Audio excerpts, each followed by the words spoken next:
हिंगोली जिल्ह्यातील वसमतमध्ये चंद्रा गायची जरा जास्तच चर्चा आहे, कारण ही गाय गोठ्यात राहत नसून चक्क लक्झरी बंगल्यात राहते। एवढंच नाही तर शॉवरच्या पाण्याने ती अंघोळ करते।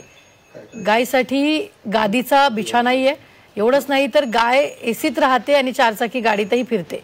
चंद्रा गायच्या दिमतीला 7 ते 8 लोक आहेत। धार्मिक कार्यक्रमातही चंद्रा सहभागी होते आणि सोमवारी गाय उपवासही धरते।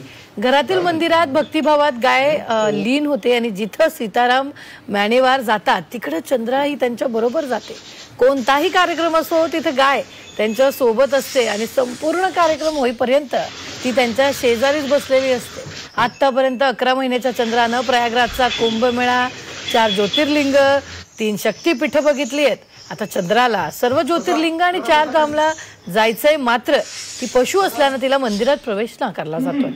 कुत्री मांजरी मंदिरात वावरतात, तर मग गोमातेला मंदिरात प्रवेश का नाकारला जातोय असा सवाल मानेवार कुटुंबीय करतात। येत्या 24 मे रोजी चंद्राच्या पहिल्या वाढदिवसानिमित्ताने सामूहिक विवाह सोहळा पार पडणार आहे आणि या विवाह सोहळ्यासाठी अनेकांनी विवाहासाठी नोंदणीही केलेली आहे।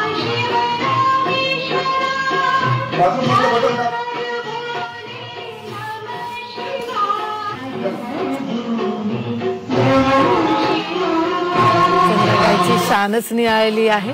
गोठ्यात नाही तर बंगल्यात ही चंद्रा गाय राहते।